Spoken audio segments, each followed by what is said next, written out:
When Asuma returns to Shibuya's Mage High School, everyone expects the same bullied loser. Then Tanuji Kiryu and his gang rush him, and Asuma snaps.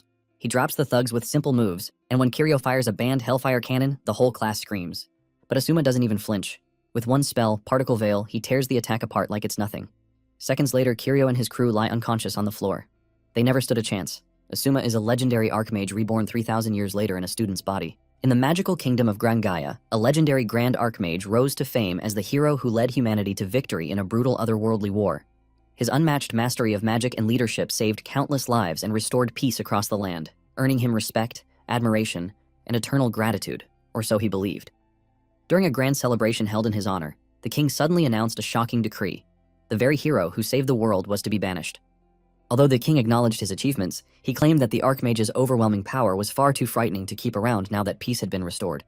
To make matters worse, the wine he drank was secretly laced with a sealing agent, and his 4 hand-picked elemental subordinates turned against him based on false accusations of treason. Moments before death, he cast a secret reincarnation spell and awakens 3,000 years later in a modern hospital. When he gets up on his feet, he realizes that he has woken up in the body of a high school student, Shiobana Asuma, and this comes as a shock since the dude has the same name as him. The alarms went off, and the medical staff rushed over, and to their surprise, Asuma was standing like nothing had happened to him. They consider this a miracle, since he is supposed to be in a vegetative state with no hope. The doctor rushes over to tap him on the shoulder, but Asuma is lost in thought. He realizes that the reincarnation spell must have worked, since he is alive and well. In addition, it is surprising that he can understand the language being spoken by the medical staff. Since the first thing on his mind is to figure out the world's civilization, he asks the staff where the biggest library is located. The staff hesitate to tell him, and he uses mind control on one of the nurses to get her to give him directions. Asuma sees a bag in the distance and he asks them if it is his. The nurse under his influence says yes, leaving the doctor confused as to why the lady is willingly telling him everything he wants to know. Asuma then grabs his bag and leaves the hospital without looking back. He is at the station when he notices the smartphone in his bag, and since he is not familiar with it, he asks the lady beside him. He calls it a metal plate, and the girl lets him know that it is a smartphone. Asuma then uses his appraisal power on the smartphone, and his analysis tells him that it is a magic device that can access basically everything he wants, including the library he is searching for. Not long after this, he gets on a train, and after several analyses, he realizes that he didn't even need to visit the library, since he was able to gain the basic knowledge about the world thanks to the smartphone. Asuma has also figured out that with the magic device, anyone can communicate with people far away and instantly look up or gather any kind of information. He has been able to put together that 3,000 years have passed since he died, and magic technology has regressed. It has been replaced by science. And even though it appears to be convenient, Asuma thinks it's nothing special because it is just cheap tricks. He can see that he is now in the peaceful world that he risked and even sacrificed his life to protect. Not long after this, he arrives at the house of the previous owner of the body, and he realizes that he has lost his entire family. Sitting on the table is a diary, and when he picks it up to read, he realizes that the dude wanted to die because he was being bullied by his classmates, and even the teacher. Asuma realizes how worse it is when he opens the smartphone to see that the dude was always receiving trash messages. The bulk of these messages is coming from the group chat of the Shibuya Ward Mage Training High School, where the dude attends. The next day, Asuma shows up at the school, shocking those who know him. They walk over to him, asking him if he is fine, and this shocks Asuma, who asks them if he is not supposed to be in the school. One of the students then reveals that the report is that he tried to off himself because he couldn't handle the constant bullying. Asuma showing up casually raises his questions among the students, and he is still trying to understand what is happening when a red-headed dude, Tanuji Kiryu, and his gang show up. The moment he sees Kiryu, Asuma figures out that he is the descendant of one of his subordinates from 3,000 years ago. Kiryu walks up to Asuma, telling him that he already warned him not to come to the academy. Kiryu makes fun of Asuma, asking him if his magic almost killed him and caused him to lose his memory. Kiryu laughs hysterically at Asuma, calling him a loser. Kiryu's subordinates suggest that they toy with him just as they usually do. It then dawns on Asuma that Kiryu was the one who treated the other Asuma like trash. This pisses Asuma off and he decides to test how much mana the body has. He activates his magic and punches Kiryu in the face without fear. The spectators are shocked to see Asuma attacking Kiryu. Kiryu's subordinates angrily charge toward Asuma, but Asuma is not worried, since the mana in his body is a good match for him. Asuma easily dodges the attackers and takes them down with simple combat skills. He then decides to try out the mana output, and he unleashes a powerful magical wave that sends them crashing to the ground. Kiryu is pissed with the embarrassment he is currently suffering from Asuma and angrily unleashes a Hellfire Cannon. The students are shocked when they see this, since it is a powerful spell that is banned on the school grounds. The students scream at Asuma, telling him to dodge the attack or else he will die. Surprisingly, Asuma doesn't move an inch, and he activates a particle veil that annihilates magic. Asuma's spell breaks apart the fire cannon, and Asuma is relieved that his signature spell still works. Kiryu is stunned when his flames disappear before getting to Asuma. Even the students who are watching are confused because this is something they have never seen before. Asuma decides to take things seriously, and he dashes Kiryu, leaving the dude petrified because he wasn't expecting trash like Asuma to put up such a fight. Kiryu considers him and his subordinates elites, and Asuma is not supposed to even be able to touch a hair on them. Enraged, Kiryu unleashes a powerful magic that engulfs his body in flames. Asuma recognizes the magic from the ancient era and realizes that he has awakened his potential because he is pissed. With his entire body going up in flames, he goes after Asuma, but before he makes his move, Asuma meets him halfway with a punch to the tummy. This sends a wave of pain through his body, and Asuma caps it off with a painful flick to the head, which sends him flying. By the time everything settles down, Kiryu and his guys are all lying on the ground, writhing in pain. The other students are stunned and horrified at the same time. Asuma, on the other hand, is analyzing the structure of his body, and he realizes that the latent mana is amazing, but it lacks the stamina to keep up. Later on, Asuma sits in class alongside the other students, and he promises himself that he is not going to allow a repeat of what happened in the past. In addition, he has no intention of forgiving the descendants of those who betrayed him. Just then, he spots a weird device on the table, and he asks the girl beside him what it is. The girl, Shinomiya Lily, reveals that it is a device that lets one activate modern magic at high speed, and it is called a smart rod. Asuma then realizes that modern magic is basically a blend of science and magic. Basically, the spells from 3,000 years ago are now called ancient magic, and those who practice are extinct. Because of the advancement in science, modern magic became the standard. Modern magic is basically built on theories, which sounds strange to Asuma, but makes it intriguing. Suddenly it dawns on Asuma that he can actually create his own original hybrid magic by combining modern magic with ancient magic, and the thought of this excites him. After the teacher is done with his lectures, Asuma asks Lily if the classes for the day are over, but she tells him that there is a monthly aptitude test slated for the day. Because of this, they are all heading to the schoolyard. Moments later, they arrive at the schoolyard and they are welcomed by their teacher, George Todu. He lets them know that the day's test is going to be the most important one yet because it is going to decide their attribute as a mage. He urges them to take the test pretty seriously. Since Asuma still has a lot to learn, he asks Lily to explain the attribute colors to him. Lily reveals that fire mages are red, while water mages are blue, and dark mages are black. Apparently, mana is channeled through the body's mana circuits to cast spells, but the circuits have limited capacity, so most people stick to one element. This is the choice that determines one's specialization. Not long after, George calls Asuma to the stage. With a disgusted face, he asks him what element he is going to be picking. With a confident face, Asuma tells George that he has no interest in picking any of the elements because he is cool with being a no element. George thinks Asuma is joking around, but Asuma makes it pretty clear that he has no intention of choosing just one element. This pisses George off because he believes that Asuma is mocking him. The other students are surprised because Asuma is choosing to be a NEET. They can't believe that he is intentionally choosing a disadvantageous element. This is Asuma's first time being called a NEET, and he figures out that it is what they call a colorless mage in the modern era. However, he is not worried because they are all getting it wrong. Taking a biased growth path is basically stupid because staying colorless is the only way to fully use one's mana to the fullest. George starts complaining, asking why someone as trashy as Asuma is even enrolled in the academy. George threatens to beat Asuma up just as he regularly does. Asuma then figures out that George is the teacher who is always picking on the former Asuma. George tells Asuma that there is zero potential for colorless mages, but Asuma disagrees, saying NEETs are the strongest. Since George doesn't want to believe it, Asuma suggests that they test the theory with a mock battle. Asuma is prepared to show George that NEETs are the strongest, but this pisses the teacher off. He cannot believe that Asuma is seriously challenging him to a fight, and because of this, he informs the students that there has been a change in plans. He lets them know that the aptitude test for the day will include a mock battle with no restrictions. Lily freaks out when she hears that George is not adding any restrictions to the duel, since George is the strongest in the entire faculty. Before the fight starts, George tells Asuma not to blame him for whatever happens during their fight. Asuma casually tells George that he should be worried about himself instead. The match begins, and George unleashes 2 smart rods, claiming that he is the only one in the academy who can handle multiple elements. He combines 2 strikes, the modern magic brace bomb and thunder lance.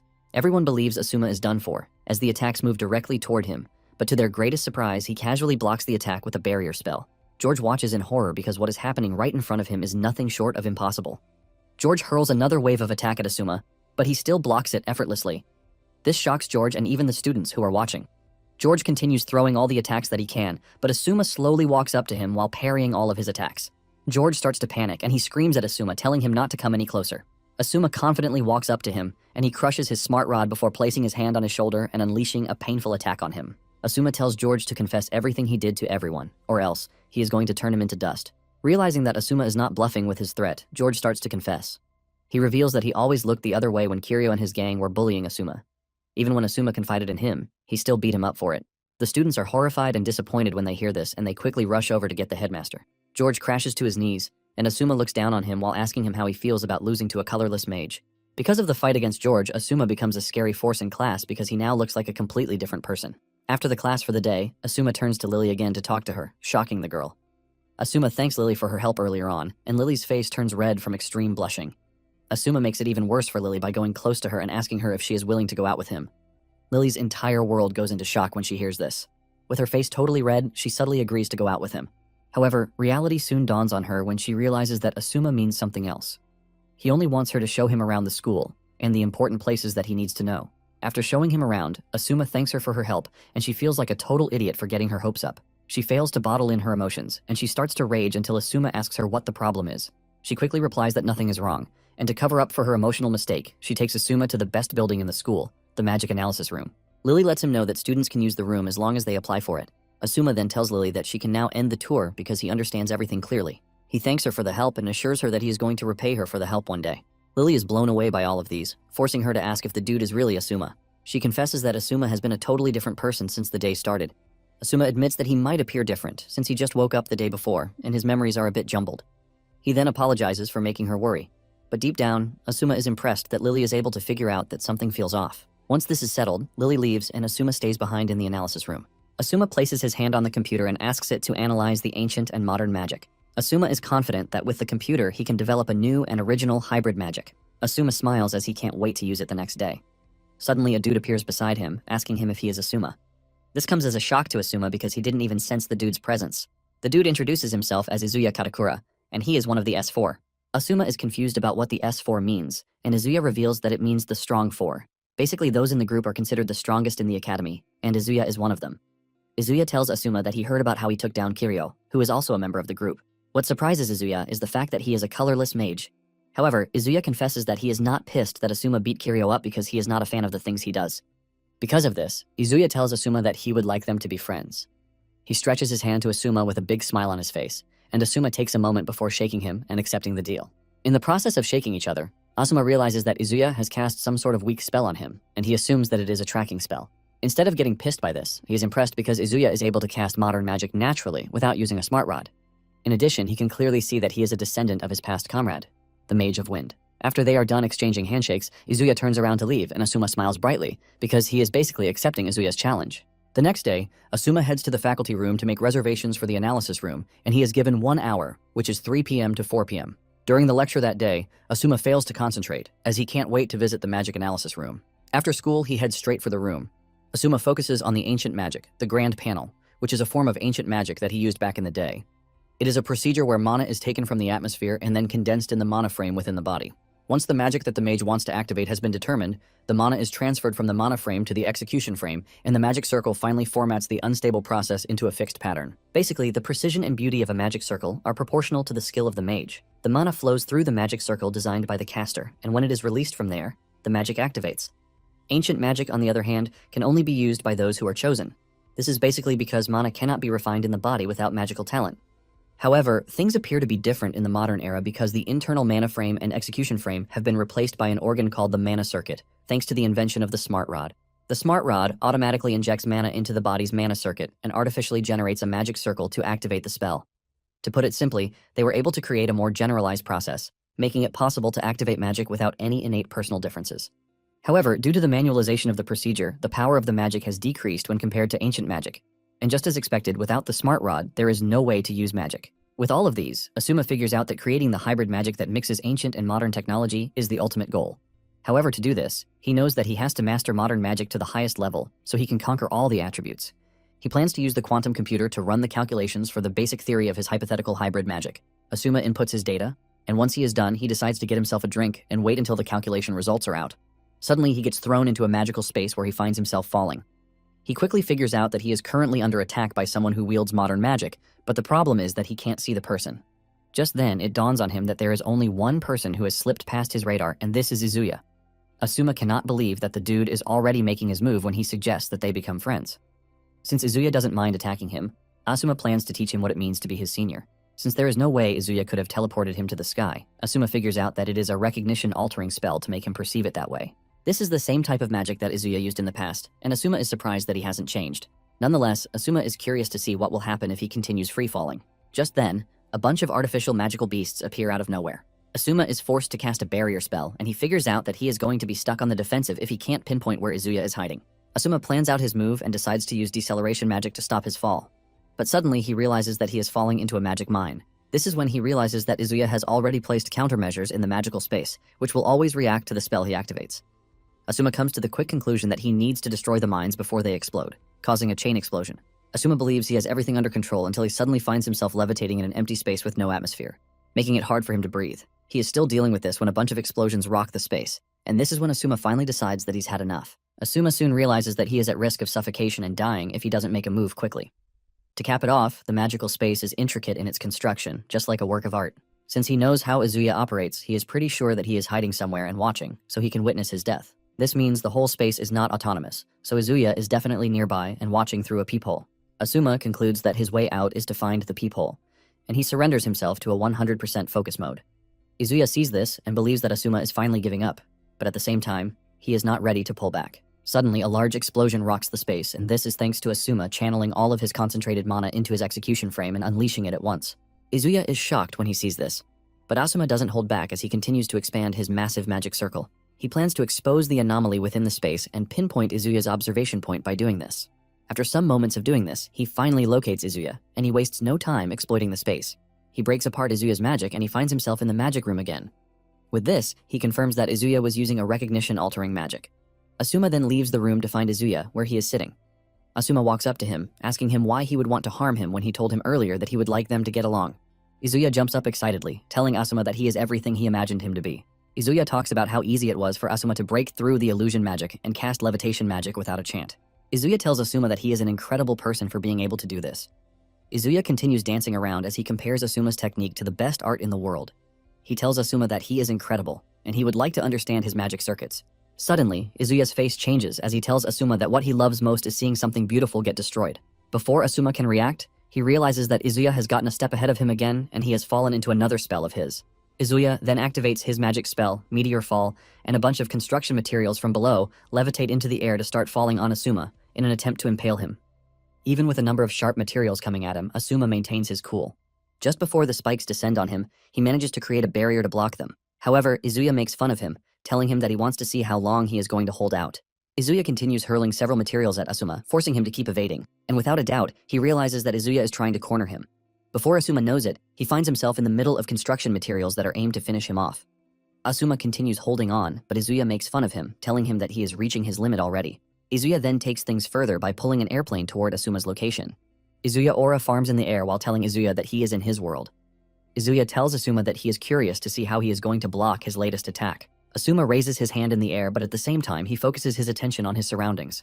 Meanwhile, Izuya is planning to stick him with a needle, but just as he hurls the needle at Asuma, he cancels the spell that was protecting the plane. This shocks Izuya, and he watches as the plane comes crashing down. However, it turns out to be an illusion, and his main attack was the needle. Asuma was able to see through this, and he caught the needle pretty easily. Asuma makes fun of him, telling him that he has seen through his schemes already. Asuma explains that the spell that manipulates wind to drop the debris was nothing but a decoy. Izuya had dropped real objects like poles and metal plates, but then he followed it with an illusory airplane to draw his attention. While Asuma was distracted, he then launched the magic needle infused with a consciousness-disrupting spell, which was Izuya's real move. Asuma smiles because even Izuya's supposed meteor fall was nothing but a bluff. Asuma commends Izuya's hard work, but lets him know that everything he tries to do is useless against him. Izuya argues the possibility of this, saying there is no way Asuma could have seen through his magic because no mage alive can sense when he activates his magic. Izuya says this is only possible if the person is a legendary Archmage from 3,000 years ago. Just then, Asuma tells him that because his magic was excellent, he is going to end the battle with subtlety. He dashes toward Izuya at a speed he couldn't react to, and he tells him that he used too much magic in front of him, which gave him the chance to analyze it.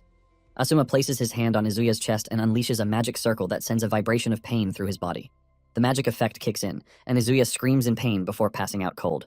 Asuma stands tall above him with a smile on his face because he won the battle. While Izuya was out cold, he found himself dreaming about his ancestor from 3,000 years ago. He was pretty close to Asuma back then, and he considers Asuma to be a work of art. Even though he was close to Asuma, Izuya wasn't close to the rest of the team, as he always avoided them. Kiryu believes that Izuya is shy, but their other teammate says Izuya probably doesn't just like him.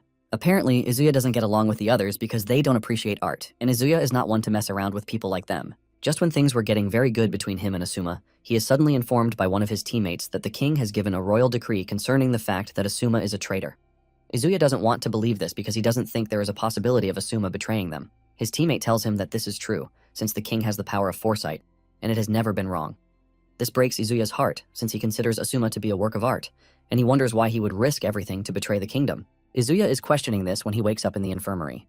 Since Izuya didn't experience the events directly, he believes that what he just witnessed is a terrible dream. Izuya is trying to get himself together when Asuma shows up, offering him water to drink. He tells him that it's an electrolyte drink with sugar in it. Asuma suggests that Izuya rehydrates as fast as he can because he has lost a lot of fluid from sweating. Izuya is shocked, and he asks Asuma why he is helping him.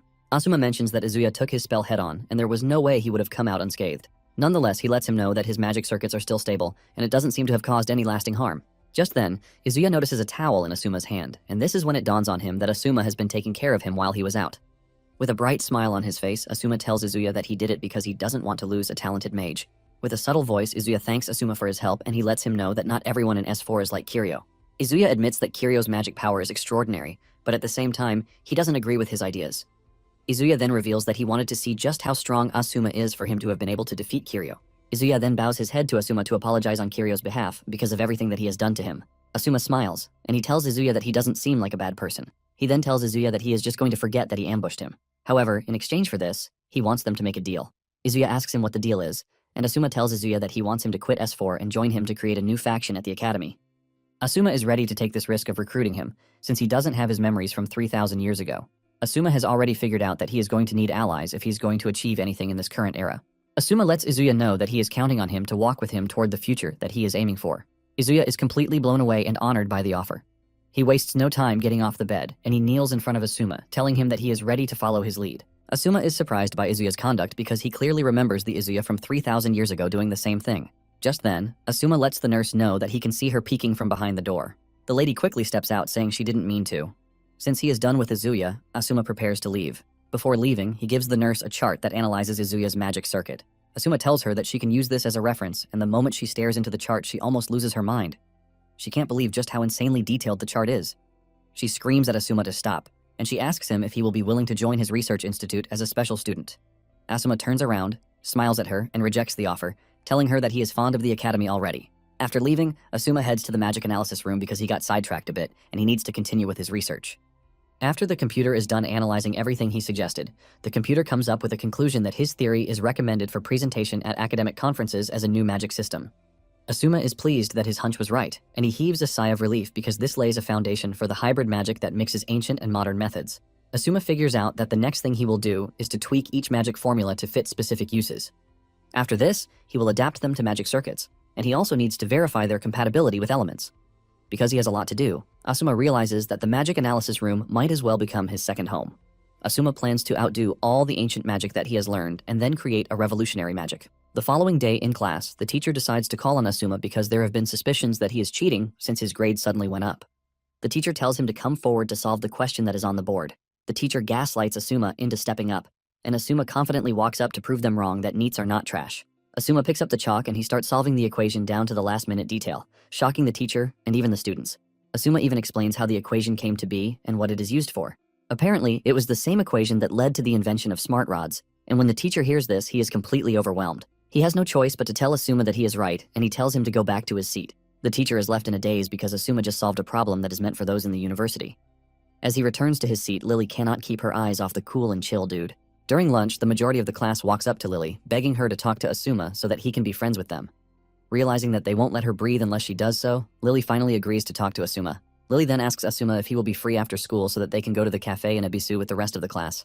Asuma initially refuses the offer, but the moment he realizes that Lily will be put to shame, he changes his mind. The whole class erupts in joy when he says this, and they admit that it is the best day of their lives. Meanwhile, there is a weird girl watching Asuma, and she is aiming to trash Asuma's gorgeous face. Moments later, Asuma and his classmates arrive at the cafe, but Asuma couldn't even get a moment of rest as the students are interested in everything that concerns him. Lily soon gets tired of their incessant questions, and she screams at them, telling them to ask one at a time. Asuma then starts answering all of their questions, like what his favorite food is, and the perks of being a NEET. Even when he is about to miss a question, the student quickly reminds him.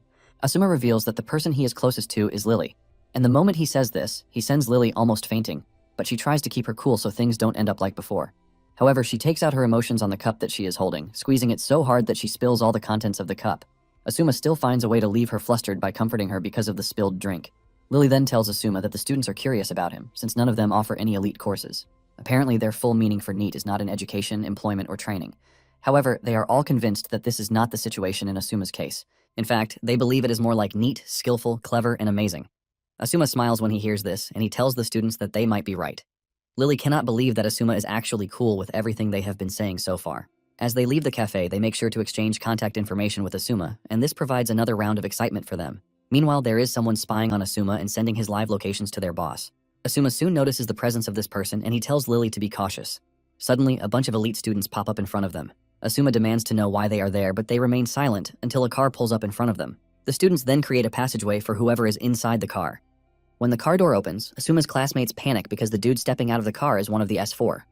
The dude walks up to Asuma and introduces himself as Fukada Shion, the head of the Academy's club union. Without a doubt, Asuma can see that Shion is the same Shion from 3,000 years ago.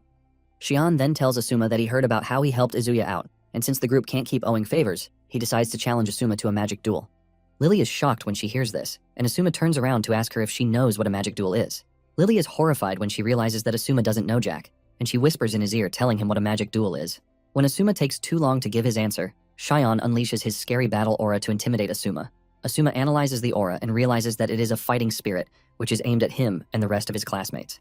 Asuma realizes that Shion is willing to take hostages as long as he gets him to accept the duel. Since this provides a field of entertainment for Asuma too, he decides to accept the duel.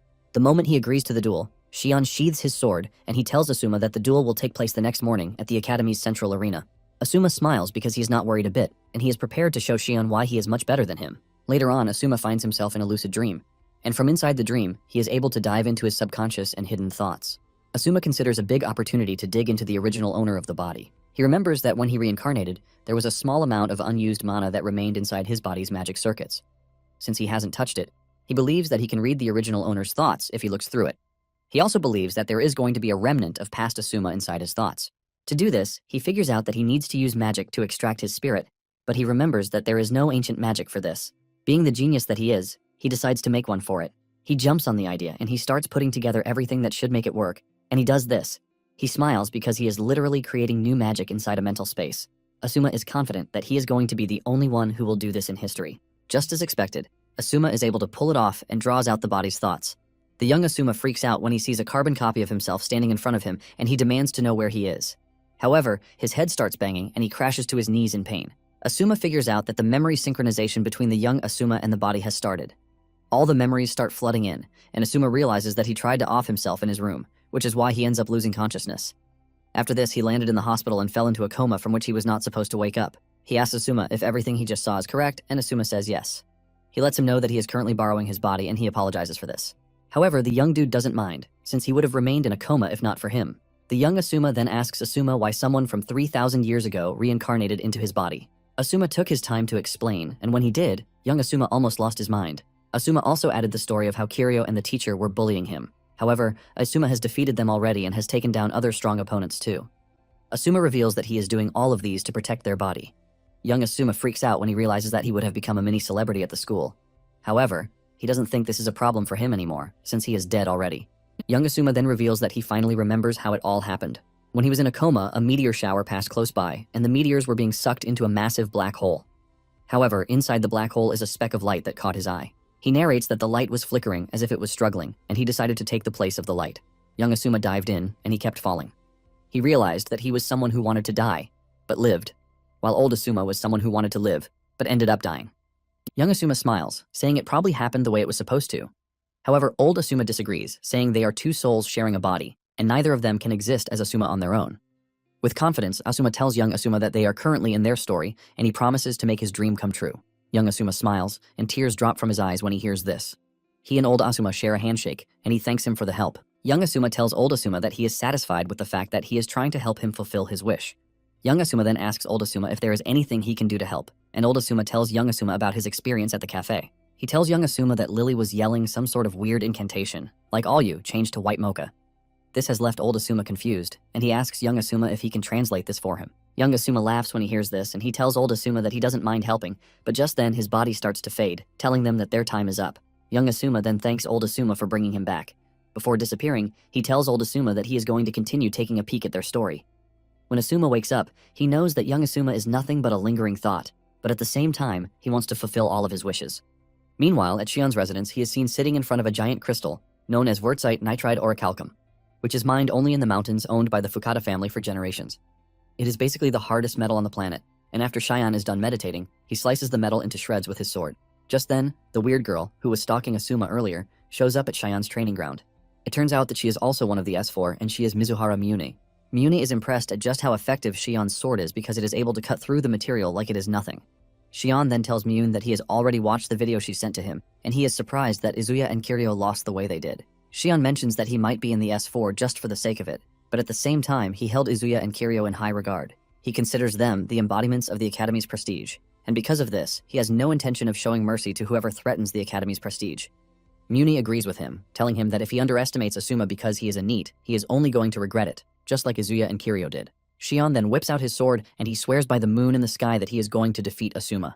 He says he doesn't care if anything happens to Asuma because the Academy's authority is far greater than a human life. Miyune is happy to hear this, and she urges Shion to smash Asuma's pretty face. Miyune then asks him if he has intentions of bringing out his secret weapon during the fight, but Shion says no, believing that the fight is not going to warrant him doing that. He believes that his familiarity is enough for the battle, and just like that, the day for the duel arrives, and Asuma is excited about the whole thing. Talking about the magic duel, it is a sanctioned battle between students, which is based on the use of magic. Apparently, the students in the institution are ranked based on the outcome of a magic duel, and just as usual, the rankings go from FS. High-ranking students are granted various privileges within the academy, which makes it sweeter. While in the arena's waiting room, this is everything that Asuma learned from Lily. Lily believes that Asuma must have heard of it before, since it is common knowledge to everyone who is a student. However, Asuma lets her know that it is his first time hearing of it, and he thanks her for telling him. Lily is surprised to hear this, and she assumes that Asuma is still suffering from the entire memory confusion thing. Because of this, she makes it her will to support him. Suddenly, it dawns on her that she is actually in Asuma's waiting room, and she starts fantasizing just as she always does. It takes Asuma's voice calling out to her to get her out of the fantasy zone that she found herself in. Asuma then shows her two ties, black and white, asking her which one looks better. Lily picks the black one, and Asuma thanks her for her help. Asuma then asks Lily if he's going to get more time in the magic analysis room if he manages to increase his rank, and Lily says yes. Lily cannot believe that the magic analysis room is Asuma's concern out of all of his worries. Asuma then tells Lily that Shion is calling him a troublemaker for the school, and Lily confirms this by showing him the news article detailing his fight with Shion. Shion had told the press of his desire to deliver retribution to Asuma, who is currently destroying the academy. Even when Asuma sees the article, he is not moved by it, and this shocks Lily. She cannot believe the nerve of Asuma, since Shion is a master of Japanese magic swordsmanship, and the heir to the rare metal mines that supply the smart rods. Basically, his donations to the academy are in the billions, which is why no one in the academy can defy him. Lily tells Asuma that even if he is right, public opinion will be manipulated to make it seem like justice is on Shion's side. Asuma takes a moment to think about all these, and he just ignores everything. He then asks Lily how his tie looks on him. Lily is blown away by his aura, and she assures him that the tie looks nice. With this, Asuma stands up to leave for the duel. Lily is shocked that there is no ounce of fear in the guy, leaving her to wonder if he was even listening to what she has been saying. On the way to the arena, he runs into Izuya, and the two exchange what can be described as a coded glance. Meanwhile, Shion has arrived at the arena, and the elites are cheering for him, telling him to trash Asuma and finish him off. Not long after this, Asuma shows up too. Shion commends him for not running away, and Asuma appreciates the gesture. Out of nowhere, Shion asks Asuma who he is. This question shocks Asuma, who believes that Shion has seen through him that he is a reincarnated being. Shion tells Asuma that he is taking the match seriously because Asuma was able to defeat Kiryu and Izuya, which are definitely not flukes. This is exactly why he is asking Asuma who he is, and he accompanies the question with an overwhelming battle aura. Asuma doesn't even flinch amidst all the intimidation, and he simply tells Shion that he is Asuma. Shion is impressed that Asuma didn't even flinch when he tried to overwhelm him with his battle aura, and he lets him know that he has no intention of underestimating him. Shion tells him that he is going to face him with everything he has and crush him with all of his might.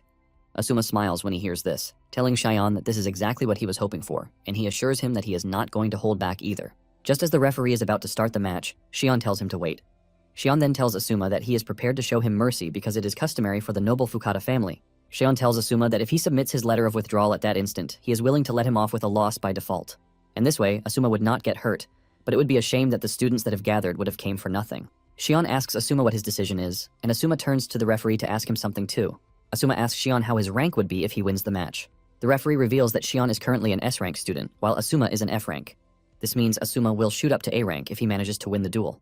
After hearing this, Asuma turns to Shion and tells him that he will be willing to back down from the match if he is willing to raise his rank from F to S. Asuma caps it off by telling Shion that he will also avoid getting hurt if they do it that way. The moment he says this, Shion's rage overwhelms the entire room. Shion tells Asuma that it has been a long time since someone stepped out of their way in front of him. Because of how rude Asuma is, Shion assures him that he is not going to forgive him even if he begs or cries. In fact, he is ready to beat Asuma to a complete pulp. Asuma taunts him further by telling him to come at him by all means. Shion angrily tells the referee to start the match, and since Shion is his subordinate's reincarnation from the past, Asuma knows he can't hold back and risks losing. Asuma plans to go with the full power of the ancient magic right from the start. Asuma unveils his magic circle, shocking the whole room, since they have not seen a magic circle like that of Asuma before. Asuma then hurls a magic blast at Shion, but before it can get to him, it is intercepted. It turns out that Shion is using an auto-intercept earth attribute magic. Asuma is not surprised because this was how his previous self was moving too. Shion then tells Asuma that his magic of unknown origin is not going to work on him. Shion grabs his sword, telling Asuma that he is prepared to end the fight with one swing. Asuma is blown away by the sword, since it is acting both as a smart rod and a physical blade. Asuma watches Shion cook up his attack, and he figures out what Shion's counter strategy is. Asuma is impressed, and he prepares to be the one to break Shion's impenetrable space. To Shion, Asuma is an irregular mutation who appeared out of nowhere. He sees him as a filthy nuisance who disturbs the harmony of the school, which is why he can't have this. Shion is confident that Asuma doesn't have what it takes to block his attack, and even the students are all hyped to see Shion's finishing move. To make it worse for Asuma, he finds himself trapped by Shion's magic to prevent him from escaping. The moment Shion knows that Asuma is trapped, he makes his move. Myun watches in awe, wondering what Asuma is going to do because Shion's slash can cut down even the hardest material on the planet. As the slash travels toward Asuma, he takes off his tie, saying he is done playing nice. He then casts a hardening spell on the tie, turning it into a rock-solid material. With this, he blocks Shion's attack and even shatters it. This shocks Shion and everyone in the room, since Asuma blocked Shion's deadly technique with just a tie. Shion also activates a vanishing magic to dissipate the restriction magic that was holding him in place. Once he is free, Asuma vanishes, sending chills down Shion's spine. Meanwhile, Asuma is preparing for a counterattack, and Shion is panicking at the mere thought of this. Realizing that Asuma is nowhere to be found, Shion reinforces his absolute space in preparation for an attack. Asuma suddenly appears behind him, and just as he is about to land his strike, the auto-intercept system comes into play again. A giant hand emerges from beneath and blocks Asuma's attack, giving Shion all the time he needs to send a slash in Asuma's way. However, Asuma manages to dodge the strike, and he throws away his sword before going after Shion. Shion believes that Asuma is setting himself up for death with what he is doing. However, Asuma shocks him by keeping his particle dissipation spell on. This dissolves everything that might block Asuma's path as he makes his way to Shion. Just as he reaches Shion, he whips out another sword and swings it hard at Shion. Lily is shocked when she sees this, and she realizes that Asuma kept the second tie too.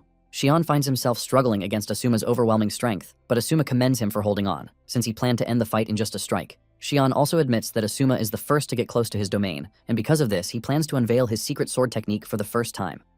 Just then, Shion unleashes his magic sword, the hazy full moon, which emits a bright light. Asuma fails to stop it, and Shion gets a direct thrust to his chest. Myun smiles because this is a sword technique that combines disrupting magic sword with a piercing magic sword, and it is something even she cannot dodge. The hit goes directly into his chest, sending a wave of atomic damage into Asuma's body. Asuma loses mobility and crashes to the ground, leaving Lily screaming out in pain and despair. With Asuma unresponsive, Shion is worried that Asuma is dead because he put too much power into the strike. Shion tells the referee to check on Asuma, and he rushes over to do so. Shion is already prepared to accept the punishment for Asuma's death, under the guise that it was a mistake. Suddenly, Asuma stands back on his feet like a zombie, and he looks terrifying in the process too. Shion is stunned because Asuma shouldn't be able to withstand the secret technique of his magic swordsmanship. Asuma then tells Shion that he was wrong from the start, since he believed he was giving it his all, but he was subconsciously looking down on Shion. However, now that he is back, Asuma is ready to get serious with him. Asuma walks towards Shion, and he panics as he prepares to use his secret sword technique again. Asuma knows that his body's mana is insane, but it lacks issues with stamina. He figures out that the damage he took from Shion earlier on was deadly, and to avoid dragging things further, he plans to finish the fight early. Asuma plans to compress the mana within the magic circuits to the threshold limit so he can temporarily enhance physical abilities. Even though it was his first time doing it, he was able to pull it off easily with his body glowing really hard. Asuma is thankful that he is going up against a strong opponent because this has made him dive into construction and experimentation right on the battlefield. While Asuma is thinking about all of this, Shion sees it as an opening to attack him. Shion plans to land the finishing blow, but before he can do that, Asuma appears behind him. Shion is stunned by just how fast the dude is, leaving him to wonder just how a human is able to achieve this kind of speed. Nonetheless, he believes that he still has a secret weapon and he unleashes his familiar. His familiar emerges from underneath to grab Asuma's legs. Shion laughs at Asuma because he believes that he has successfully restrained Asuma's movements. However, Asuma shocked him by dragging out the familiar with just one hand. Asuma hurls it into the distance like it is paper before finishing it off with a magic spell, shocking the whole room. Asuma tells Shion that his option to use automatic interception is now gone, since he has taken down his familiar. Shion trembles when he sees this, and Asuma walks toward him, telling him that it is over. Shion cannot believe what is unfolding right in front of him, since he is supposed to be the top Japanese swordsman. However, he is not ready to concede defeat, and he screams at the top of his voice to summon his last resort. 3,000 years ago, Asuma had walked in on Shion developing a new magic that draws out the hidden abilities within oneself. Shion tells Asuma that it is possible to increase the amount of inherent mana by about 10 times. Asuma was impressed when he heard this, but Shion mentioned that it had a side effect. He tells him that the caster's brutal side will manifest once it is used. Because of this, Shion believes that it needs more refinement. Nonetheless, he reveals that they have found a human suitable for the experiment, and since it is going to be a dangerous experiment, Asuma asks him who the experiment subject is. Shion then tells Asuma who he has in mind, and after hearing this, Asuma tells Shion to continue his work, assuring him that he is going to rely on his new magic. Now, in the present, Shion is able to activate this magic, and his alter ego emerges. He dives toward Asuma like a maniac, ready to slice him to pieces. Even Asuma can see that the dude has become insanely fast by boosting his magic circuit and dramatically improving his physical abilities. Shion's insane speed forces Asuma to keep jumping backwards, and Shion makes fun of him, telling him to stop running. With Shion's destructive ability going rampage, Asuma can see that he has been able to awaken his potential from 3,000 years ago. He figures out that the others also did the same when they found themselves in an extreme state. Nonetheless, Asuma doesn't think Shion still poses a threat to him. Not long after this, Shion corners Asuma, which has been his game plan from the start. Asuma is impressed that even in his crazy state, he is still calculating his moves. Shion is glad that everything worked out, and he tells Asuma that he is coming after him with his final secret technique. This is a technique that fires tens of the one-hit kill magic sword, Hazy New Moon. Asuma is worried because he doesn't know if he can even take the damage from the technique head-on. Even with the danger facing him, Asuma still thinks he is on top. Asuma then figures out that he has to intercept Shion's secret technique. With this, Asuma constructs a magic circle to intercept Shion's barrage of attacks. The magic circle forms a giant three-dimensional lens, and Shion's first attack touches the giant lens positioned by Asuma. In addition to the analytical skill that Shion infused in the magic circle, he added a novel arrangement to it. Instead of automatically analyzing the touch target, it transmitted the raw, exposed information directly to Asuma. Asuma then performs a high-speed analysis in his brain, using the supercomputer as a reference. With this computer working, he was able to process information close to the speed of light. This basically makes Shion's fast slashes look slow, since there is no way they can beat the speed of light. To put into perspective how impressive it is, Asuma was able to finish all of this in just 0.1 seconds. The moment he is done, he blocks Shion's attacks and counters him, which sends a wave to push Shion backward. However, he pulls himself together again and goes after Asuma, but he easily blocks the attack. Asuma grabs his sword and breaks it before punching Shion really hard on the face to knock him to the ground. Asuma points his sword at Shion, urging him to surrender or get stabbed in the worst possible way. Realizing that he is going to get himself killed if he continues acting brave or stubborn, Shion has no choice but to surrender. Asuma then smiles at him, asking him if he has finally learned his place. Since he has already lost, Shion then asks Asuma how he was able to predict his attack because it is impossible for the human brain to be able to do so. Asuma smiles and he understands his confusion. He then explains that he applied the principle of the quantum computer that is inside the magical analysis to boost the circulating mana in his brain. Shion is surprised when he hears this, and Asuma says science actually works well with ancient magic. However, Asuma lets him know that he was able to develop these countermeasures thanks to Izuya. Before coming to the fight, Izuya had told Asuma that Shion possesses an aggressive alternate personality. He informs him that he has a gentle, normal personality and another one, which is aggressive. He urged Asuma not to let his guard down until he had defeated the alter ego. Shion refuses to believe that there is a possibility of an ordinary mage being able to do this, and Asuma smiles at him, telling him that he is not an ordinary mage because he is a grand mage. Meanwhile, the students have erupted in joy as they celebrate Asuma's win, and Lily couldn't be prouder in the stands. After the battle, the news of a colorless defeat of Shion spreads widely, and they know that this is something that will remain in the books for generations to come. Asuma was also given his reward for defeating Shion, and he was promoted to A rank, which has some added perks to it, like a longer period of time in the magic analysis room. Asuma is pleased that he is able to achieve this, since he won't have to secure authorization to use the room every day. In addition, it will make his mission even faster. Asuma is eagerly looking forward to the things that will be created using the quantum computer. Later that day, Asuma returns home, and he realizes that it has been 1 week since he reincarnated, and his knowledge about the modern era has deepened. He has also learned a lot about the Earth and the fact that there was a cultural discontinuity that happened between 3,000 years ago and the present day. Basically, there were things that were passed down from ancient to modern times, and some were not. The source of the discontinuity is called the Great Calamity. Due to this, magic declines and science develops. Asuma is glad that it was just a decline, not a complete eradication. Ancient magic became a minority and was treated as a cult, but it later came to the spotlight again, thanks to the power of science. It was arranged into modern magic using scientific power that basically anyone can use, unlike the ancient magic that requires talent to be used. And to put it into perspective, the kingdom that betrayed Asuma long ago has perished. However, since Asuma has run into 3 of his former subordinates, he figures out that Miyun is also somewhere in the academy. In fact, he believes that the king, who betrayed him in the past, is also present in the modern era. Just then, Asuma's scheduled alarm goes off, and Asuma realizes that he has a report that has a deadline that he needs to work on. Asuma realizes that young Asuma was working on something he had invented back in ancient times. Since he is the genesis of it all, Asuma is confident that he is going to get it done in no time. He then notices a note on the table, and when he opens it, he realizes that the things written in it have been covered by ink. Asuma then uses his magic to erase the ink, and he is surprised to see that it is a bucket list. This is the list of things that Asuma wanted to get done before he died, and suddenly, one of them catches his eye, which is to meet his long-lost family. This is when Asuma realizes that young Asuma's wish wasn't vengeance, but family. Since young Asuma is keen on meeting his family, old Asuma promises to fulfill his wish. The next day, Asuma arrives at the academy looking like a proper student, and he catches everyone's attention with the way he carries himself. As he walks through the school, the students are all amazed at how he changed out of nowhere. He was once a trash in the school, but he suddenly became a celebrity, and he even has Izuya following him around. What makes him even more impressive is the fact that he is a colorless mage. Izuya then informs him that he has submitted an application to leave the S4 so that they can create a new faction. In addition, Izuya assures him that they should be able to secure a club room. Asuma is pleased with his work and he commends him for everything. Suddenly they are ambushed by the student press who have done their research on Asuma. They talk about his beauty and how he has been able to defeat the S4 members. The press members want to interview Asuma, but he walks right past them, leaving the press members utterly embarrassed. However, press members are always persistent, and because of this, they chase after Asuma. Izuya, on the other hand, escorts Asuma to his class door before leaving, and just when Asuma is about to settle in, the press members show up yet again. Asuma blatantly tells the lady that he doesn't take press requests, but she is very persistent. She assures Asuma that she is not going to leave until Asuma answers her questions. Realizing that the girl is persistent and stubborn, Asuma tells her that she has to talk to Lily because she is his secretary. Lily is shocked when she hears this. Asuma lets the press know that they have to get permission from Lily before talking to him. However, he urges them to do it after school, since they have class now. The girl is happy to hear this, and she assures Asuma that she will be back for the questions. After she is gone, Asuma whispers in Lily's ear, telling her that he is definitely going to repay her for her efforts. Not long after this, the teacher enters the class. Asuma, on the other hand, is busy thinking about how his life has been since he became famous. He figures out that he has to secure a secret place where he can live peacefully. Meanwhile, Lily is blown away by just how dependent Asuma has been on her.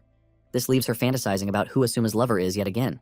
Later on, Asuma continues his usual student life and he participates in a swimming competition where he comes first. What makes his win very impressive is the fact that he didn't even use magic, and he was able to set a new record of 35 seconds. Asuma can also see that he is getting really used to the body, but at the same time, he knows he can't show his strength too much because he is going to stand out. Asuma can only pray that Izuya's application for the club room becomes successful. After leaving the pool, he heads to the bathroom to wash off. Since the swimming lesson is the last class for the day, he thinks of stopping at the magic analysis room after he is done talking to Izuya. Suddenly, he notices a strange figure in front of him, which turns out to be a girl. Before he knows what is going on, the girl walks over and turns out to be immune, and she tells Asuma that she wants to know him deeper.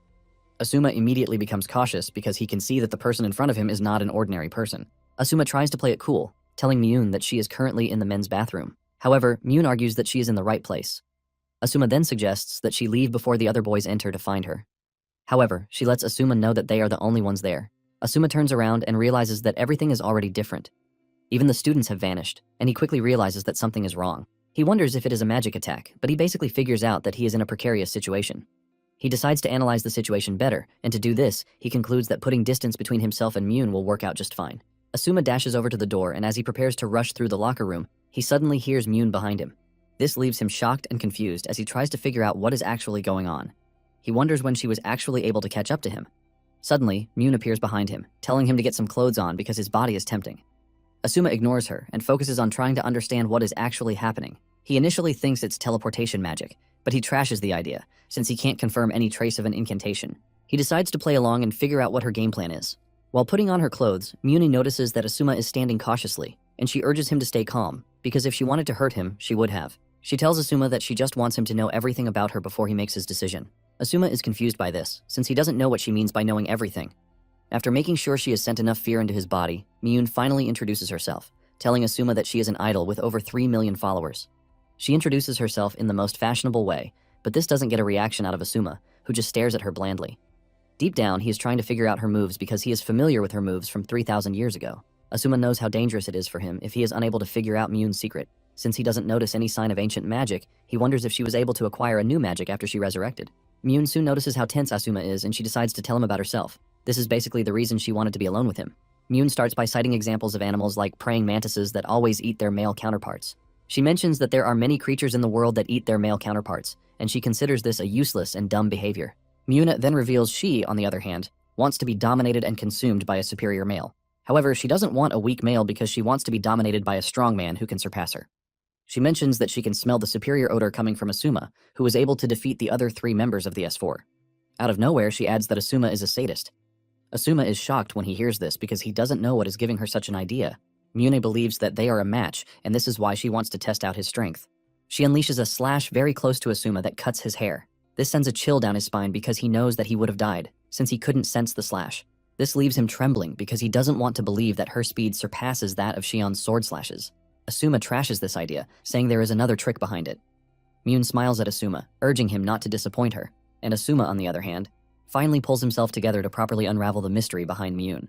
Asuma is taking a look at his surroundings and putting everything into memory when he is slashed on the arm by Mune's attack. Before he knows it, another strike hits him on the leg, and Mune tells him that he will be free to do whatever he wants with her if he manages to beat her. However, she lets him know that if he fails to lay a finger on her, she is going to kill him. She then tells him that he is free to bow before her and grovel at her feet if he doesn't want her to kill him. Mune says breaking a sadist like Asuma would be a joy to her. All while she is saying this, Asuma remains mute, and Mune continues to deal damage to his body. Mune makes fun of Asuma, asking him if he is so scared to make a move, and she tells him that he is a total letdown. She also reveals her disappointment at Asuma's unwillingness to fight. Asuma finally breaks the silence, and Mune believes that he wants to beg for his life. However, Asuma tells her that she is getting it wrong because he only wants to tell her that he will never grovel or beg for his life. Asuma then adds that he doesn't even like Mune, and this sends a wave of anger through her body. Asuma continues by telling her that all of her talks about strong males and domination don't concern him. Asuma then caps it off by saying he doesn't have the desire to get himself a lover. Asuma makes fun of Mune for thinking she has a chance at controlling him, letting her know that they are on different levels because he is way stronger than her. This pisses Mune off, and she tells Asuma to back his words by turning the situation around because a male who cannot love her doesn't deserve a reason to exist. She angrily hurls a magic attack at Asuma, and he blocks the initial attack. However, Mune follows through with another attack that slashes his chest. However, Asuma is not worried because he has successfully completed his preparations. Mune also notices that something is wrong because Asuma hasn't even tried to fight back. Just then, Asuma whips out a magic circle and he makes himself the target of the circle. Mune is surprised to see this, and she thinks Asuma has gone crazy because he is trying to hurt himself. Asuma then laughs at Mune, telling her that she is getting everything wrong because this is basically his solution to the problem. He has found a way to break through Mune's trap, and this is the only way. Initially, Asuma was worried because he found it strange that an Archmage like himself couldn't perceive Mune's attack trajectory at all. Because of this, he deployed invincible minds infused with the analysis skill into the air. All while Mune was attacking him, he was analyzing the environment to find a loophole. It turns out that one of the mines was accidentally destroyed, but it was with this that he was able to notice an attack which came from another phase. He realized that the attack was so fast because it hit him when he was still trying to pull himself together. Asuma starts wondering what could be happening that Mune's attack speed is greater than that of a swordsman like Shion. However, Asuma was able to figure out the trick to it. He noticed that the clock was not malfunctioning, and it was his perception that was off. Asuma figured out that he is currently under the influence of a delay magic that obstructs his perception. However, the problem is that there is not a trace of the magic being cast by Mune herself. Asuma then concludes that there is another mage who is maintaining the spell at all times. In the long run, he was able to figure out that there are artificial life forms attached to his body, and they are all Mune's familiars. Apparently, Mune had rigged the shower with water mixed with her familiars. It turns out that the more the familiars attach themselves to a target, the more their perception is delayed, making their awareness slow down. To put it into perspective, he became so slow making Mune's movement too fast for him. However, to get rid of the magic, he has to hit himself with a spell that sends him flying. Nonetheless, the direction that he is sent flying will be the key to turning the tables. Asuma's spell comes into play when he flies into the sauna room, and his body erupts in flames. This, in turn, burns off all of Mune's familiars that are attached to his body, but at the same time, his shirt gets burned too. Asuma confirms if he worked everything out well when he checks out the time, and realizes that the flow of time has returned to normal. Asuma smiles because the tables have just turned in his favor. Mune is terrified when she realizes that her magical creatures have been burned away, leaving her wondering how he knew. Nonetheless, she thinks she is safe because he hasn't noticed his other trap. However, Asuma shocks her, telling her that he can see that she has the same magical life forms on her body too. Asuma says their magic effect is high speed and agility, which is basically delay and acceleration. Asuma says she is able to deploy her trap through the synergy of these two spells. Mune is left in complete shock when she hears this because Asuma has basically figured everything out. Mune then decides to attack first, and she launches a high-speed attack, but this can no longer match Asuma's perception again. Mune appears behind Asuma and she launches a powerful aqua laser at him, but he vanishes even before the attack can hit. Out of nowhere, Asuma appears behind her, and when she tries to run away, she realizes that she has no chance whatsoever because Asuma has already covered all of her escape routes. Asuma lets her know that there is no way she can escape. He lets her know that he is going to annihilate the entire mana surrounding her. Asuma then hits her with a powerful magical attack that shatters her mana and leaves her defenseless. Mune falls to her knees and watches in horror as her mana vanishes into thin air. Asuma walks over to her, telling her that the match is over and urges her not to resist any further. Suddenly, Asuma notices something strange. He realizes that Miyun is a freaking man, and he asks her if this is what she was talking about when she said she is in the right place by being in the men's washroom.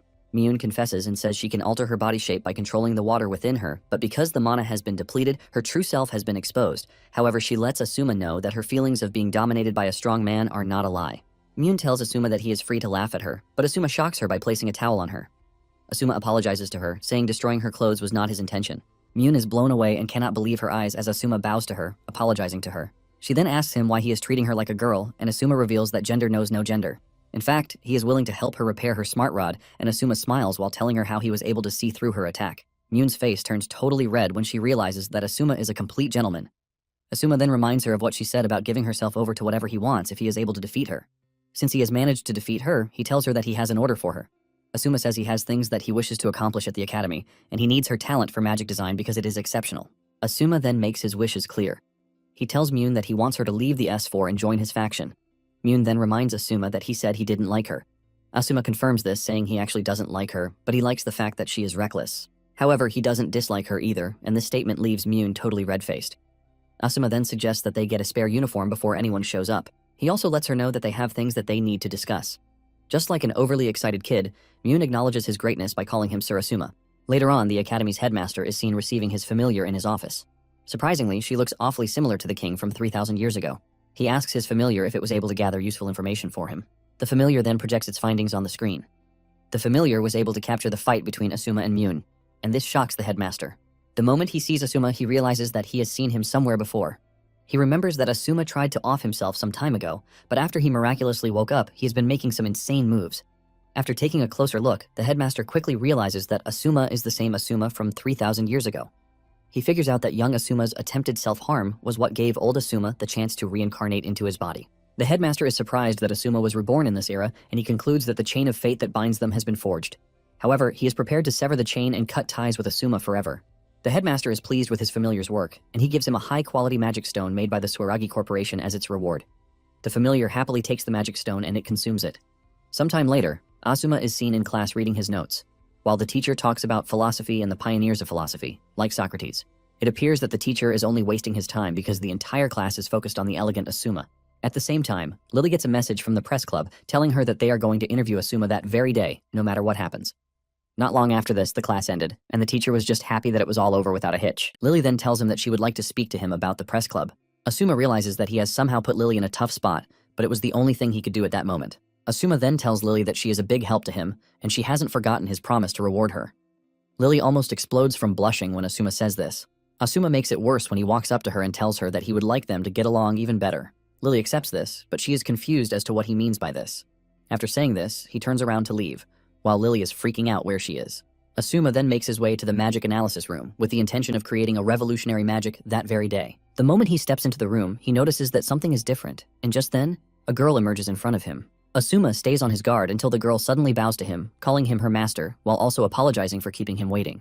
This is when it dawns on Asuma that the autonomous AI assistant that he used all of his wisdom to create is finally operational.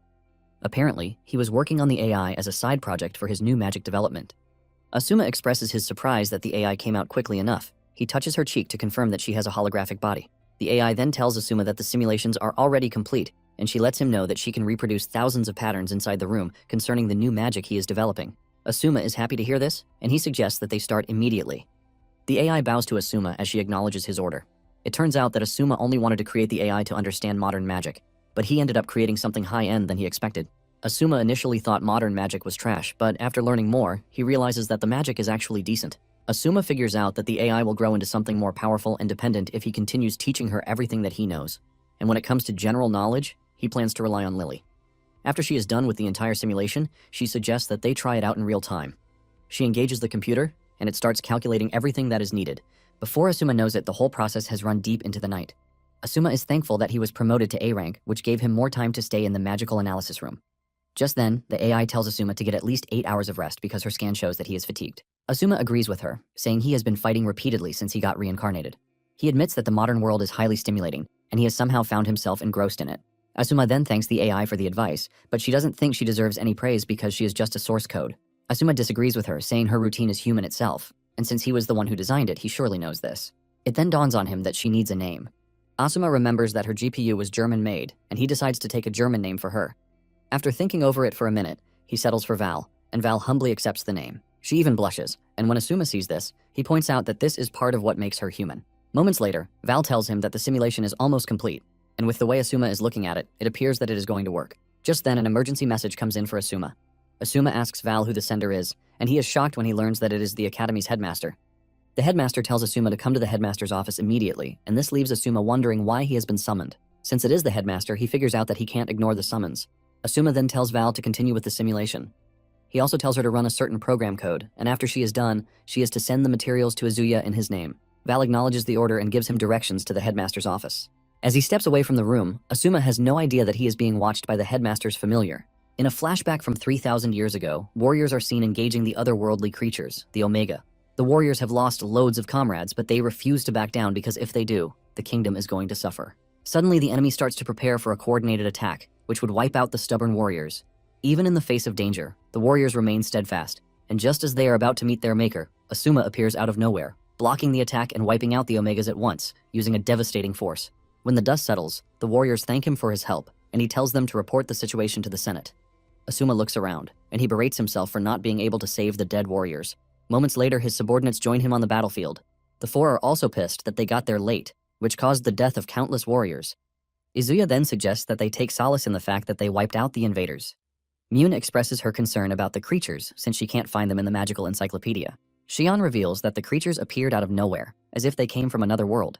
Asuma then tells his comrades that they need to remain vigilant against the annoying invaders. Suddenly the king, Mel, shows up on the scene to commend their great works.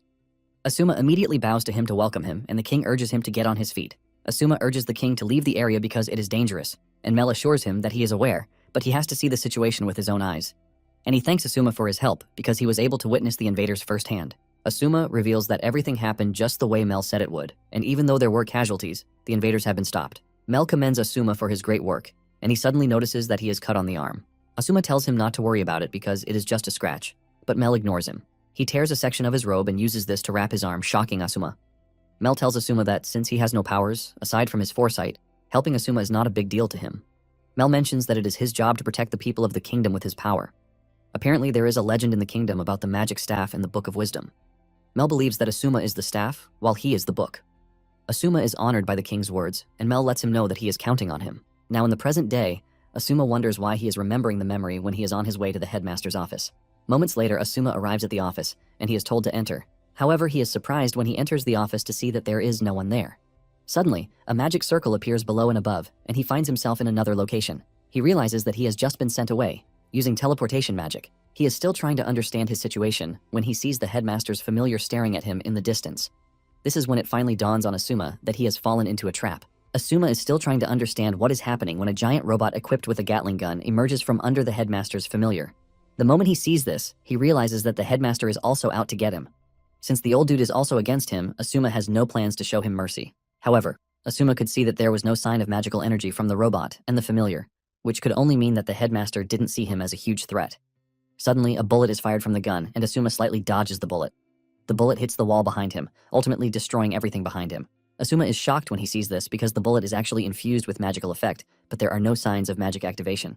Before he knows it, the gun fires hundreds of bullets at him, and it dawns on him that the bullets have been reinforced with a magical effect beforehand, which is why there is no need for chanting. While doing his best to dodge the bullets, he realizes that the bullets are not only imbued with explosion-type magic, but with acceleration-type magic, and even mental contamination-type magic. Asuma initially thought he was looked down upon, but he soon realizes that he's been shown no mercy. Instead of panicking, he becomes interested in the magical bullet because, looking at it from a theoretical standpoint, it is inefficient, but by releasing a large amount of it randomly and at high speed, it has become the perfect anti-magic soldier weapon. It is basically a harsh fusion of magic and science, and Asuma knows fully well that Izuya would hate something like this. Just then, all the bullets become faster, and he figures out that the allocation of acceleration-type magic bullets has been increased compared to the explosion-type ones. While moving around and dodging the ones coming at him horizontally, he almost gets hit by a bullet descending vertically.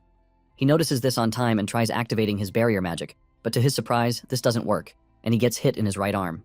Asuma watches in horror when he senses a wave coming from the robot, and he realizes that he is in a magic-prohibited space.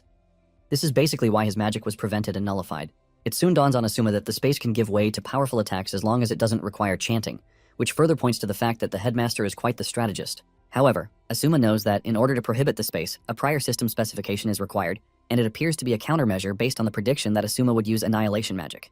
Asuma starts wondering if the headmaster knows about his past life to have put this kind of countermeasure together. With a barrage of bullets coming at him again, Asuma decides to chant the most effective magic that has no restriction. Thanks to this spell of hardness and reinforcement on his uniform, Asuma is able to block incoming bullets. However, he knows that it is a temporary solution because it is going to be broken very soon. He remembers that he has been undergoing advanced magic research since morning, which means his mental and physical conditions are not in their optimal state. Without a doubt, Asuma figures out that he can't allow himself to be dragged into a battle of attrition. Just as usual, Asuma already understands whatever is being thrown at him, and he believes that it is time to defeat the enemy. Asuma immediately whips out his phone and puts a call through to Val, who tells him that what they are working on is already complete. In addition, she has located Asuma's coordinates and has sent the transfer item to his hand. Asuma thanks Val for the help as he grabs the transfer item with the intention of generating a familiar. Asuma is glad that Val was able to complete the familiar pretty quickly after leaving the finishing touches to her. Since he has been able to generate the transfer item, he figures out that they are under the Academy's underground shelter because any other place far from the school would have made it impossible for him to even be able to call Val. With the transfer item in his hand, he activates the Gigant mode, ultimately disintegrating the cube and transforming it into a fully functional scary-type battle android. Asuma's familiar doesn't hesitate before blocking the incoming bullets with ease. After blocking the bullets, leaving the enemy stunned, Asuma's familiar goes after the headmaster's Gatling gun and his familiar. The familiar moves at such a crazy speed that it gets to the familiar before it realizes what is happening. With just a single punch, it shatters the Gatling gun, scaring the headmaster's familiar. It tries sending disruption signals again, but Asuma smiles because this is useless. Apparently, whatever the headmaster's familiar is trying to do cannot affect Asuma's familiar because artificial organisms infuse magic directly to activate their bodies and trigger their effects, which requires no chanting. Because of this, the anti-magic space has no effect on Asuma's familiar, Gigant. Apparently, he had transplanted his own magic resistance into Gigant for this. This makes his familiar a berserker specialized in nothing but pure combat ability. This means Gigant cannot be contended with when it comes to raw power. Before the headmaster's familiar knows what's going on, the robot gets trashed by Gigant. The headmaster's familiar immediately kicks into data analysis mode, and after it finishes, the space gets lifted. The familiar then leaps through a portal, but Asuma chases it down. As they pass through the transfer portal, Gigant returns to his cube shape, and Asuma soon finds himself in the headmaster's office. Sitting across the room is the headmaster with a weird smile on his face. The headmaster then speaks out, telling Asuma that it's been 3,000 years already. Asuma is confused by this, but it soon dawns on him that the headmaster is King Mel. Mel confirms this, saying he is the ruler of Gran Gaia, and Asuma lets him know that his appearance has changed. However, Mel argues that Asuma is the one who changed because he didn't even recognize him at first. Asuma soon figures out that with the way Mel is talking to him, it appears that his memory is intact, and this can mean a couple of things. He wonders if the king is a reincarnation of his past self. Just then, Mel tells him that he is not like him or the other four, and Asuma immediately concludes that the king is a reincarnation, not a descendant like the rest of them. Mel then commends Asuma for being able to defeat his familiar, which shows that he is still potent, just like before. On the other hand, Asuma is still trying to understand what type of reincarnation magic Mel used, because he knows that the king from back then didn't have the aptitude as a mage. Since Mel couldn't use magic, Asuma could not understand the insane amount of mana that was pouring out of him. In fact, the mana emanating from Mel's body totally overwhelms even his own mana, and it doesn't look like he is even trying yet. In a flashback into the past, Asuma and his comrades are seen fighting the Omegas just as usual, but Kiryu lets him know that the Omegas are a problem. Apparently, they are always small from the start, but suddenly transform into a gigantic form of themselves. Shion also says the enemy appears to be emerging from a dimensional rift, according to the research he's carried out. And unless they destroy this dimensional rift, there is no way they are going to stop the Omegas from coming in. Asuma agrees with him that cutting off the source appears to be the best and only solution. Suddenly, Myun shows up telling Asuma that the Omegas they have been fighting are nothing but a distraction because the main force has invaded the kingdom. Everything in his head immediately goes dark, and while he is still processing this, his family's house is destroyed by a giant whale-like creature in the sky. Asuma immediately loses his mind, and he goes after the creature like a freaking maniac. His eyes turn white as he descends upon the creature and annihilates it. After defeating the creature, Asuma stands above his destroyed house with pictures of his loved ones soaked in blood. While staring at the sheer destruction left behind by the creature, Asuma falls to his knees, grabs his head, and screams out in agony, while his comrades stand behind him with horror written all over their faces. Later on, under a cold rain, Asuma buries his entire family, with his comrades present to provide emotional support. The question on their minds remains why the Omegas suddenly appeared in the capital and targeted Asuma's family house. The people start wondering if Mel's premonition is wrong, and they are pissed that Asuma's bloodline is about to come to a horrific end. The people love Asuma so much that they are even ready to let their daughters be his wife and carry his child, so they don't lose such a great bloodline. While the people are busy debating this, Mel shows up on the scene, shocking everyone. They can't believe that the king actually showed up to personally pay his respects. Mel then apologizes to Asuma, telling him they would have been able to prevent the catastrophe if only his premonition had come a little sooner. But Asuma humbly tells the king that he has no reason to apologize. The king starts shedding tears, telling Asuma that it is his fault because he is expected to protect the people of the kingdom. The king crying in front of everyone is enough to sway their anger, and Asuma soon urges the king to leave. As he leaves the scene, he still continues crying, but everything about him changes when he returns to his carriage. The king commends his assistant Richilo for putting everything together, and Richilo also tells the king that he managed to put up a splendid performance. Mel smiles evilly when he hears this, and he mocks the whole idea of protecting the kingdom because, instead of protection, all he has brought is nothing but destruction. Now in the present day, Mel asks Asuma what he thinks of the anti-magic space that was constructed by his familiar. Asuma then replies that the fundamental theory of its construction seemed to be based on ancient magic from 3,000 years ago. Mel confirms this and says it is expected of Asuma, the legendary Great Mage, who is also the ultimate magic staff. Asuma thanks him for the compliment and then asks Mel how he possesses such a vast amount of mana. Mel laughs like a proper villain when he hears this, and he tells Asuma that seeing is faster than explaining with words. He then suggests that they continue their story from 3,000 years ago. Suddenly, Mel moves closer to Asuma, but his reflexes kick in, and he immediately dashes backward to put some distance between himself and Mel, while getting into a combat stance. Mel then asks Asuma if he would like to know what happened after he disappeared. Mel whips out a magic laser blade and charges toward Asuma at a blinding speed, aiming to decapitate him. Asuma manages to dodge the strike, but he can clearly see that the king is pretty dangerous because his physical abilities have drastically improved, which makes it hard for even him to track Mel's movements. Mel continues with his teasing words, asking Asuma if he is ready to know why he reincarnated in this current era and facing him again. Before Asuma knows it, a terrifying strike almost gets him, but he manages to dodge again. Asuma starts wondering if Mel is specializing in enhancement and agility type spells, because he is circulating his internal mana throughout his body. Asuma finally tells Mel that he would like to know if he is prepared to answer him. Mel then mentions that Asuma is one of those people who are bound by the chain of fate, and this leaves Asuma confused. However, he decides to leave whatever Mel means by this because he is more concerned about analyzing him. He then comes to the conclusion that he is going to complete the analysis with the conversation he is about to have with him. Asuma is already worried because he knows what it means to have such an enormous amount of mana in one's body, because even controlling it is pretty dangerous, since one wrong move means that Mel can just go berserk and self-destruct. This leaves him wondering what could have happened to Mel after he reincarnated. Mel then starts his narration saying that after the threat of the Omegas passed 3,000 years ago, his premonition that Asuma would achieve an honorable death came to pass. However, Asuma doesn't think this is the case because there is no indication that he died an honorable death. Nonetheless, Mel continues his story, saying the kingdom was supposed to follow a path of glory, but a sudden great calamity struck. The enemies from the outside were gone, but an infectious disease spread throughout the kingdom, which is known as the magic corruption death disease. The body of the affected turns black as if it were corrupted by miasma, and this leads to death, which is where the name came from. Asuma is shocked to hear this, but Mel continues, saying that while the people were dying, the surviving mage doctors were busy investigating the pathogen, but even they were being killed by the disease. Later on, they found the pathogen, which causes negative effects by continuously circulating high concentrations of mana within the body. Even though the pathogen was identified, there was no cure for it. Before they knew it, it spread to the entire populace, and the kingdom was wiped out. Everyone, including the citizens and the mages, all perished thanks to this disease. Because of this, the magic that once resided in the Great Kingdom was severed from the world. Asuma then asks Mel why he couldn't foresee the great calamity with his power.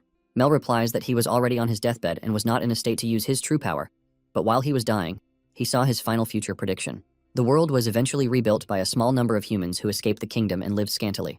However, there happens to be another calamity that will totally wipe out humanity because another enhanced strain of the magic corruption disease would emerge. Mel then reveals that the person who will create this deadly disease is Asuma. Asuma is shocked to hear this, and he holds his head in frustration, wondering why he would become such a threat. Mel scoffs, reminding Asuma that his future prediction is absolute. Asuma is about to break down when it suddenly dawns on him that he is being lured into a trap. Mel continues by saying he reincarnated into this world to prevent the said tragedy from happening again, and because of this, he plans to kill Asuma right there. Mel dashes toward Asuma, planning to kill him for the sake of humanity. However, Asuma blocks the attack with a blast, and Mel commends him for having such incredible magic even in this world. Asuma then tells the king that he has no intentions of trusting his words. Asuma tells Mel that he can't believe that he is the cause of humanity's extinction, and he doesn't even want to believe in his trash prediction. Mel is surprised to hear this, and he tells Asuma that he actually speaks boldly, which is expected of the Great Mage. Mel realizes that Asuma is finally starting to figure out the truth, but he believes that this is already too late. Mel then tells Asuma that he already gained immense magical power when he reincarnated, but it appears that Asuma is still struggling with his reincarnated body. Mel then gradually unveils his overwhelming magic while asking Asuma if he has what it takes to withstand it. Horror is written all over Asuma's face as he realizes that he has just found himself in Kaiser's chamber, an emperor's space, which is from ancient magic. Asuma cannot believe that the king just cast magic, but instead of thinking about that, Asuma quickly activates his magic to nullify whatever Mel is trying to achieve. Mel is impressed that Asuma is able to cast 2 spells simultaneously, but he asks Asuma how long he thinks he can hold out. Mel then hurls a new set of projectiles at Asuma, telling him that as long as his mana stays active, the projectiles will continue coming. However, Asuma is able to neutralize the incoming magic attacks. This leaves the battle between Asuma's annihilation magic and Mel's piercing magic. In truth, it is now a clash of whoever holds the most mana. Even though it was an offense and defense that lasted a few seconds, the collision of super high-tier magic generated a gravitational field strong enough to distort space, thus causing a magic quake throughout the entire academy. It was so massive that it could be compared to the earthquake generated from a state-led underground nuclear test. When the shockwave hit the academy, chaos erupts and the senior students urge their counterparts to get under the desks. However, when they realize that whatever is hitting them is more than an earthquake, they decide to immediately evacuate the students who are still in the school. Meanwhile, the other 4 have also sensed what is happening, and they all come to the same conclusion that what they are feeling is known as the mana wave. Miyun remembers that she always saw it in her dreams, and something suddenly struck her, causing her to make a move. At the same time, it has become evident that the source of the whole thing is the headmaster's office. An explosion rocks the room, and even after everything that Asuma did, he is shocked to see that Mel remains unharmed. This is when he realizes that the king's ancient magic is fundamentally a mysterious magic. In fact, the magic is not even recorded in the kingdom's magic catalog. Even though Asuma is desperate to analyze the magic, he realizes that he lacks the information to do so. Just then, Mel tells Asuma that he managed to pull up a good fight, but it appears that he won the battle. Asuma is shocked and confused to hear this, and Mel lets him know that just as he was trying to analyze his magic, he was also doing the same through direct combat and direct observation by his familiar. With these two combined, Mel says his analysis is now complete. Mel confidently says he is always one step ahead of Asuma. Mel laughs out loud, telling Asuma that it is time to show him the result of his analysis. Mel cooks up a powerful attack and hurls it at Asuma, forcing him to frantically put up a shield, hoping to block the attack. Suddenly, Asuma's magic dissipates into mist, and Mel lets him know that his annihilation magic is quite invincible because once it is activated, it can scatter anything into mist. However, he has figured out that if he strikes the complex magic circle constructed before activation, he can nullify the entire spell formula. Asuma freezes in shock when he hears this because he doesn't even think something like this is possible. This is because a magic circle appears for only about 0.003 seconds, and to accurately snipe a microscopic spot in that instant means one thing. And this is the fact that Mel can actually see his attack before it is even activated. Mel laughs at Asuma because he finally understands, and Mel lets him know that it is time for him to finally die for the future of the world. Mel dashes toward Asuma, and even though Asuma tries to cook up a defensive spell, Mel still shatters it pretty easily. Asuma gets hit with several projectiles, but he manages to avoid any fatal hits. Mel is surprised that even though Asuma is cornered, he still believes that he has a chance. Deep down, Asuma is worried because his body is already building up fatigue, which is never good news. To make it worse, his mana is about to be depleted, but suddenly Asuma starts laughing, as he tells Mel that his own analysis is also complete. Mel doesn't feel scared as he dares Asuma to try out what he has analyzed.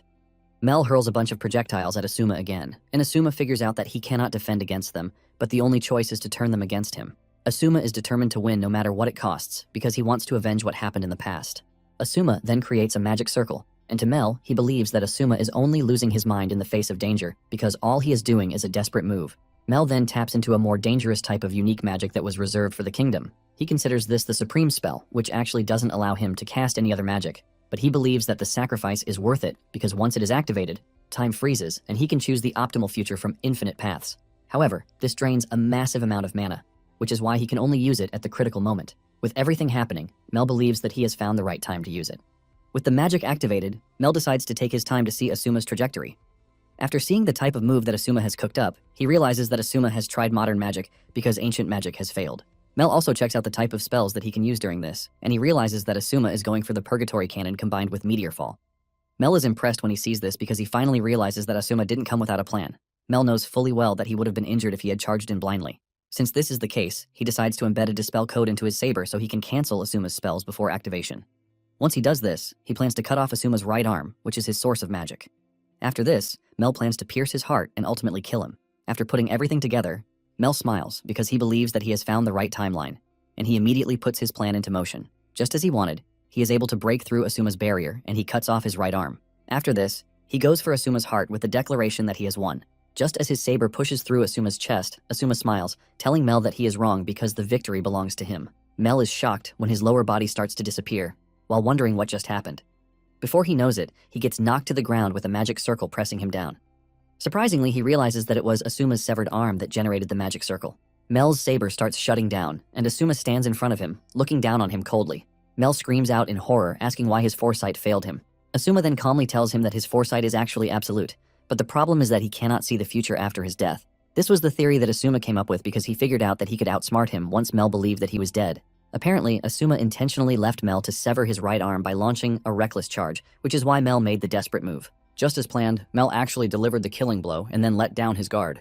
It turns out that Asuma already pre-programmed a remote detonation spell inside the arm that he sacrificed. Asuma told the arm that it was to activate the annihilation magic on his mark the moment he was positioned behind the target. Asuma tells Mel that he put too much faith in his foresight, which is why he couldn't read the attack coming from his blind spot. Because he was certain of victory, Mel had actually left himself wide open, and he failed to see through his trap. With confidence, Asuma lets Mel know that he lost because he was cocky. Just like he always says, Asuma tells Mel that he is 10,000 years too early to defeat him. Just then, Asuma gets a call from Val, who has been trying to reach him. Val tells him that she is outside the office, but he can't break through because the lock on the room is too powerful. Val mentions that she also detected a signal indicating a critical drop in his vitals. She wants to know if he is fine, and Asuma lets her know that she has nothing to worry about because the fight is already over. Val is impressed to hear this because she knows that whatever battle happens in the room is over the top. Suddenly, Val's smile fades when Asuma suddenly drops the phone, indicating that something is wrong. Back in the room, Mel starts to regenerate his body, using his mana, leaving a horrific expression on Asuma's face. Asuma is worried when he sees this, since something like this is not supposed to be possible unless Mel somehow has infinite mana. With a scary voice and dark mana emanating from his body, Mel tells Asuma that he has no intention to lose because he is a king who reigns at the pinnacle of humanity. Mel then starts cooking up some weird incantation, and when Asuma hears it, he remembers that it is the same instant death magic that killed him in the past. This is a forbidden spell that requires simultaneous chanting by 100 mages. Asuma is left wondering if Mel is trying to cast the spell all by himself. Before Asuma knows it, he gets engulfed in death flames, causing him to scream out in pain. However, he is able to break free again to unleash his own magic circle. Nonetheless, he knows he is on the losing side unless he is able to do something in 7 seconds. Just then, the fear of death creeps up his body because he realizes that he has nothing left to counter what is about to hit him. Asuma starts wondering if he should use reincarnation magic again, but he discards this idea because he doesn't think it is ideal for him to be running around. However, he is worried that there is nothing he can do, since there is no magic that can work on the king as he is at the moment. Although he has managed to surpass Mel's foresight once, this tells Asuma that Mel is not invincible, and if he can manage to strike him with a completely unknown magic, which is neither modern nor ancient magic that the king can't truly predict, Asuma believes that he should have a chance. However, the question is whether such magic exists. Suddenly it dawns on him that it does. He remembers that there is a new magic, and at this point he has no choice but to use the new magic. Even though the magic's analysis is not complete, Asuma believes that he has no choice at this point. Just as the countdown reaches 1, Asuma activates the magic, but he still gets engulfed in the death flames, and just as he is about to be taken in by death itself, present Asuma stops death, halting it. He tells death that he doesn't want the owner of the body to die yet, at least not like him. Surprisingly, death holds back, and present Asuma calls on ancient Asuma, reminding him of what they talked about in their dream. He reminds him that they are 2 hearts in 1 body, and if either of them is missing, they can no longer be considered Asuma. Present. Asuma admits that the words made him glad because, for the first time, he believes that he finally has a purpose, since he was just someone who was despised by everyone else. However, present Asuma tells ancient Asuma that he is about to break that promise by going with death, so he can be his substitute. With this sacrifice, present Asuma tells ancient Asuma that he has to win. Just then, he surrenders himself to be taken by the Grim Reaper, and ancient Asuma comes back to life with his eyes burning brightly. Ancient Asuma assures his other self that he is not going to let his sacrifice go to waste. With Asuma back to life, Mel is left wondering why he didn't die from his instant death magic. Frustrated by how stubborn Asuma is, Mel activates his foresight power again with the determination to end Asuma once and for all. However, Asuma lets him know that what he does is useless as he activates the new magic he wanted before the countdown hits 0. With something unheard of before, Asuma starts tapping into the fundamentals of everything which is fire, water, wind, earth, star, sun, darkness, light, demon, saint, evil, prayer, magic, chant, prophecy, worship, mathematics, astronomy, heliocentrism, Newtonian mechanics, quark, photon, Higgs boson, graviton, past to present, present to future, future to creation, creation to wisdom, and ancient to modern. Combining all of these fundamentals, Asuma is able to tap into something totally unheard of, thus filling him with so much magical energy that he easily grows back his severed arm. Asuma looks like a totally different person as he grows wings and starts floating in the air. Scared by what he is staring at, Mel frantically unleashes a ton of piercing magic at Asuma, but everything becomes trash as they approach Asuma. Sweat runs down Mel's face because he can't believe what just happened. However, he decides to try his luck one more time. Just as he is about to activate his magic, Asuma appears in front of him and pushes his hand into his chest, rupturing his insides, causing him to cough up blood. However, Mel believes he still has a chance because of his infinite mana pool. He is convinced that he can heal the wound, but suddenly he starts feeling something off. He looks to where he was wounded and sees a spiral forming from there. Before he knows it, he has totally transformed into what appears to be a DNA spiral. Asuma then tells him that it doesn't matter if his mana is infinite because the spiral is what governs infinite regression. Even if Mel tries to escape, his power will be deflected infinitely, which is the whole purpose of the spiral prison. Asuma lets him know that he can never return to the human side until he gives permission. Asuma then tells him that he has questions for him about the magic plague, and this is why he won't kill him in the meantime. Asuma tells Mel that he should be grateful for the divine mercy he's shown him. Once Mel is totally incarcerated, Asuma's wings disappear, and he picks up the phone to tell Val that he is fine. He assures Val that everything is over because he won. Just then, the door opens, and Asuma steps outside after a long, hard-fought battle.